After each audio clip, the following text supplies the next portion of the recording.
আসসালামু আলাইকুম, আশা করি সবাই ভালো আছেন। আমরাও ভালো আছি। আজকে হঠাৎ করে চলে আসলাম একটি আমের বাগানে, যেটি আমাদের আশেপাশের একটি গ্রামে আমের বাগান। বিভিন্ন প্রজাতির বিভিন্ন জাতের আম পাওয়া যায় এই জায়গায়। এই দেখি রত্না না, রত্না আম নাই। রত্না বলতে উই একটা চলেছে মল্লিক, আর এটা সূর্যডিম। এটা সূর্যডিম। এখানে দেশি জাতের থেকে বিদেশি জাতের আম। হ্যাঁ, দেশি জাতের কোনো আম নাই। যদি মানে ওই করে বাগান টাগান করে, তাহলে দেশি জাতের আম ছাড়া লাগাই তার লাভ নাই। আসলে আমরা দেখতে পাচ্ছি যে চারপাশে শুধু আম গাছ আর আম গাছ, শুধু নীল সবুজে বেশা আম গাছের চারা, আর ঝুলছে গাছে সুন্দর সুন্দর আম। দেখতে খুব ভালো লাগতেছে যে ছোট ছোট আম গাছে কত সুন্দর সুন্দর বড় বড় আম ধরছে। আসলে এই বাগানে কোনো বেশিরভাগই বিদেশি প্রজাতির আম, দেশি প্রজাতির আম নেই বললেই চলে। আমরা দেখতে পাচ্ছি যে নানান প্রজাতির লাল রঙের, সবুজ রঙের আম, সুন্দর সুন্দর। এখন পর্যন্ত আম পুরোভাবে পাকেনি, তবে আমের কালার এসেছে হলুদ বর্ণের। তবে কিছু দিনের মধ্যেই আম পেকে যাবে পুরোপুরি হবে। তবে কাঁচা আম যারা খেতে পছন্দ করেন তাদের জন্য এইটাই পারফেক্ট। 2 দিন রাখলে আমে কালার হয়ে যাবে একেবারে।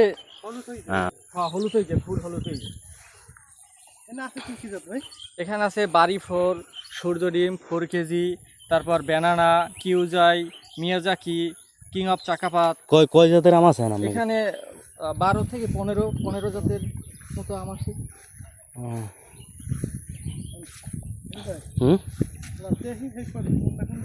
না মানে বিক্রির জন্য তো সবই না, বিক্রির জন্য সবই, কিন্তু আপনি যদি বাড়িফোরটা এখন পর্যন্ত পাকা ধরে নাই। বাড়িফোর আরো পরে পাকবে। এখন হচ্ছে সূর্য ডিম পাকছে, তারপর আছে ওই এই মিয়াজাকি আছে, আর আছে এই আম বাগানটি শহর থেকে বেশি দূরে নয়। বরগুনা জেলার কোটবাড়িয়া 4 নং কোটবাড়িয়া ইউনিয়নের মধ্যে আছে। তবে খুবই ভালো মানের আম পাওয়া যায়, ফরমালিন মুক্ত। তবে একটু কাঁচা পাকা মিলিয়ে একটু টক হলেও তবে খেতে ভারী মিষ্টি লাগে। কিছু কিছু আম আছে এখনও পাকেনি, তবে কিছুদিন পর পাকবে। আবার কিছু কিছু আম আছে যেগুলো পেকে গেছে। আমরা এসে দেখি যে আম অনেক গাছেই আম রঙছে, মানে রং হয়েছে আমের। চিন্তা করলাম যে আমরা কিছু আম নিয়ে যাওয়ার চেষ্টা করি। তবে আমরা নিজের মতো করে তুলতে থাকলাম আম, তাতে কোনো বাধা নাই। আমাদের ইচ্ছা মতো আম তোলা যাবে, যার যেরকম পছন্দ সেরকম আম তোলা যাবে, তাতে কোনো সমস্যা নাই তাদের। এটাই খুব ভালো লাগলো যে একজন একটি আম বাগানে গিয়ে আম নিজে হাতে তুলে, কাঁচা আম পাকা আম তুলে খাওয়াটার মজাই আলাদা, অন্যরকম একটা স্বাদ। পাকা ধরছে। এগুলো পাকা ধরছে না? কালারই এগুলো কালার ভিতরে হলুদ আর রসালো খুব। আমরা একটু হালকা একটু টক মিষ্টি, খাইতেও খুব সুস্বাদু। আর এই দেখি বাড়িফল আমরা এত মিষ্টি, প্রচুর পরিমাণে মিষ্টি। এইটা হ্যাঁ, এটা বাড়িফল। আর পরে বাইরে যাবে। এটা ধরেন কোরবানির পর না পাকে না ওরা নিয়ে বাসায়। ওরা মানে একেবারে পাকছে না। এইটা ভালো লাগে। এটার আমটাও খুব সুস্বাদু। এখন কোনটা কেজি কত করে যাচ্ছে? ব্যানার কেজি 150 টাকা। তারপরে এই বাড়িফল 120 টাকা করে করি। তারপরে আছে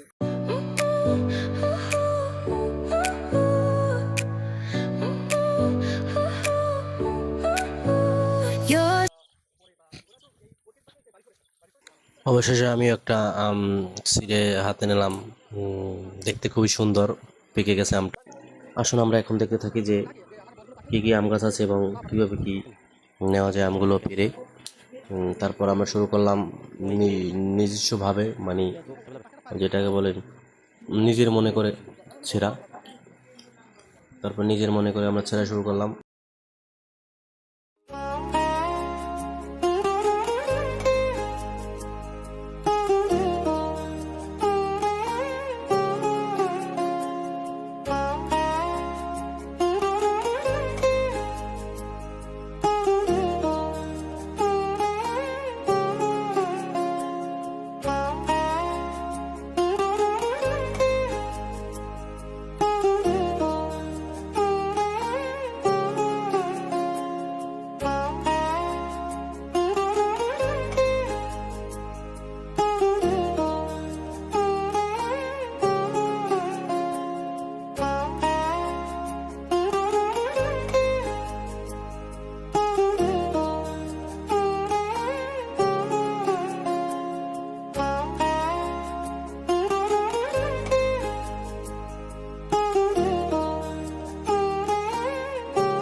দেখতেই পাচ্ছেন কত সুন্দর সুন্দর আম, খুবই দেখতে খুবই সুন্দর এবং রসালোময়।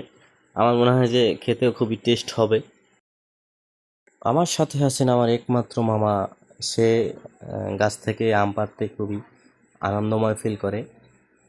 অবশেষে সে পাড়াও শুরু করে দিয়েছে এবং পুরো আমই সে পারছে। তবে তার নাকি আম পাড়তে খুবই ভালো লাগে এবং